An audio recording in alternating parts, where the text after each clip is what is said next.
Well, I am very much overwhelmed with your support, and I'm speechless, even though I have to make a speech now.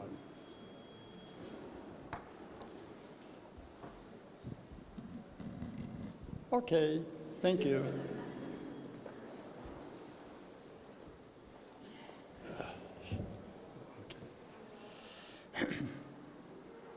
My name is Leon Horn, and I am a survivor.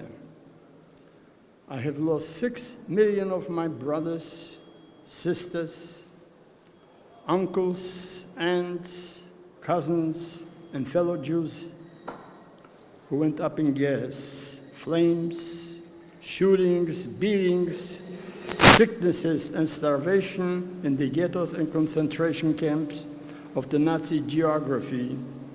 I have lost 1.5 million Jewish children whose lives were off before they had a chance to bloom.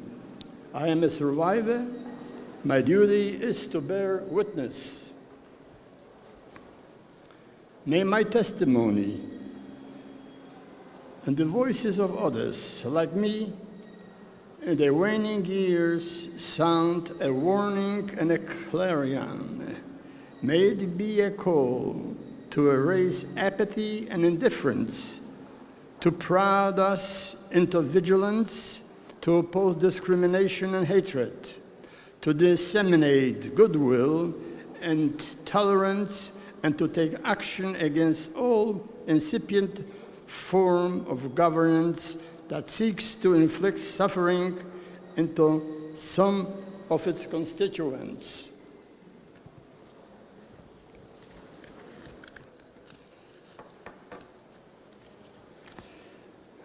I am Leon Horn,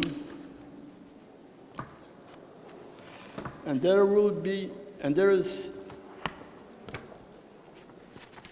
thank you. I am Leon Horn, and there is with me my family, 3 generations. Providence, resilience, luck? I don't know, but I thank God with all my being for the existence, the continuity, and for the privilege of standing in front of you, people of goodwill, ambassadors of peace, who have chosen to make me the first link in this country of the ineffable chain of remembrance. In September 1939, without provocation, Germany invaded Poland. At the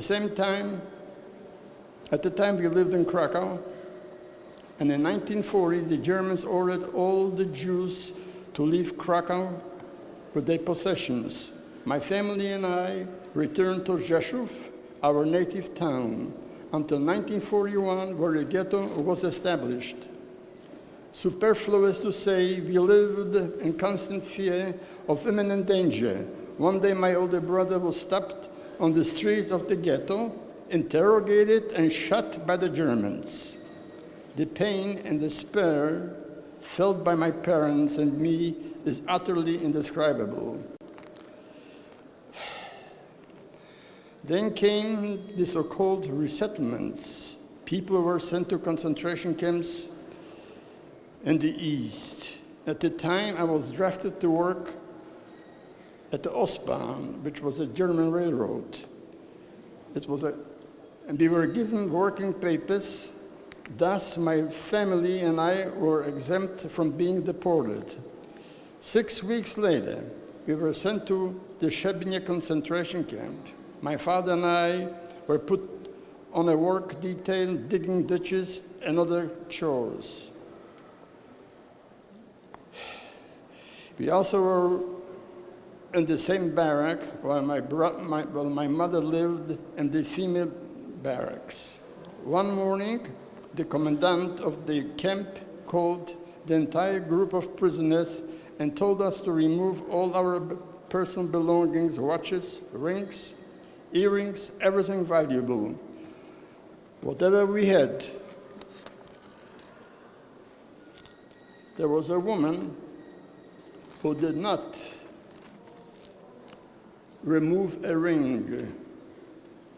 The commandant told her to kneel down, took out a gun and shot her right in front of me.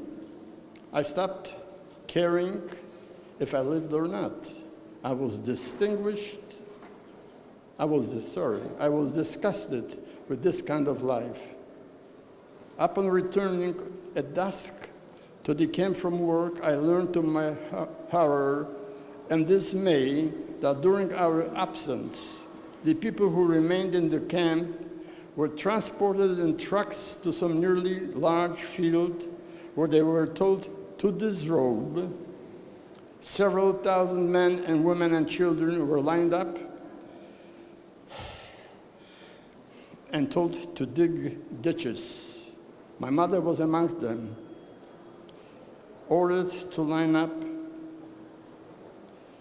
facing the freshly dug ditches. They were all machine gunned down, falling into the graves. To me, my mother was the most important, precious thing in the whole wide world. She was always there to support us morally and in every sense.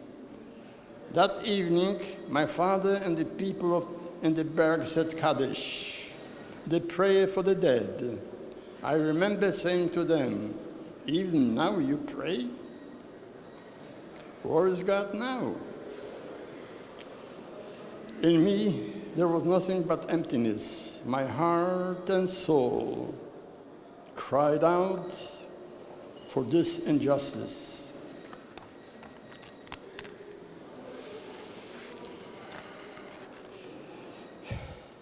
On November 29, 1943,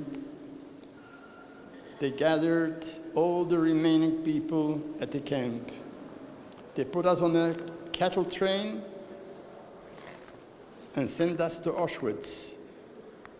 We descended from the wagons and marched toward the angel of death, Joseph Mengele, who took with a flick of his hand to send people to the right or to the left. They ordered me go to the left, and for some unfathomable reason, I went to the right. They ordered my father to go to the left, and I never saw him again. Those who went to the right were told to undress and go to the showers. I thought my end was coming in the gas chambers where the shower heads were loaded with gas pellets. But lo and behold, warm water came down on us, a real shower.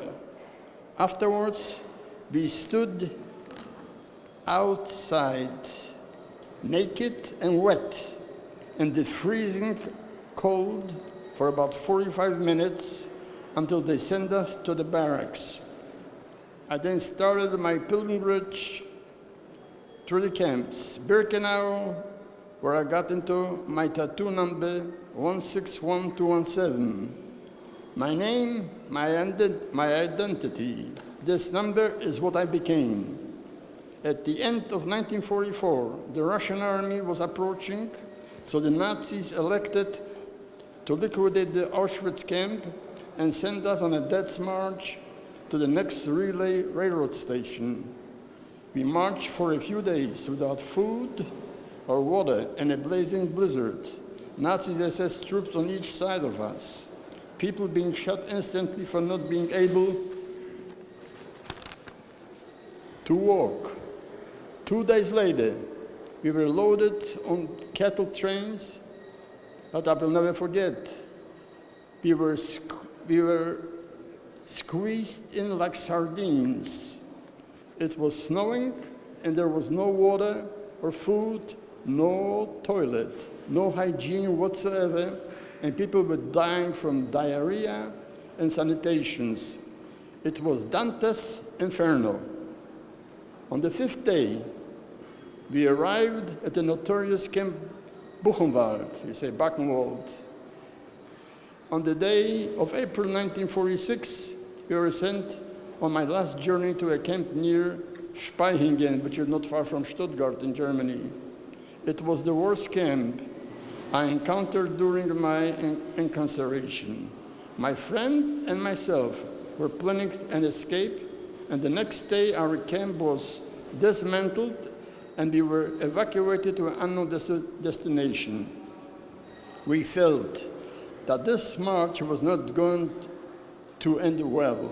So without thinking about any consequences, my friend and I escaped in march into the forest and escaped death once more.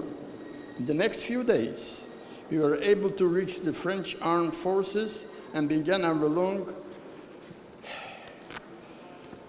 and arduous journey that took us to Paris, France. It would take hours to describe minutiae of the journey and how I made it to the United States in a ship through New York, where I met and married my wife, Muriel.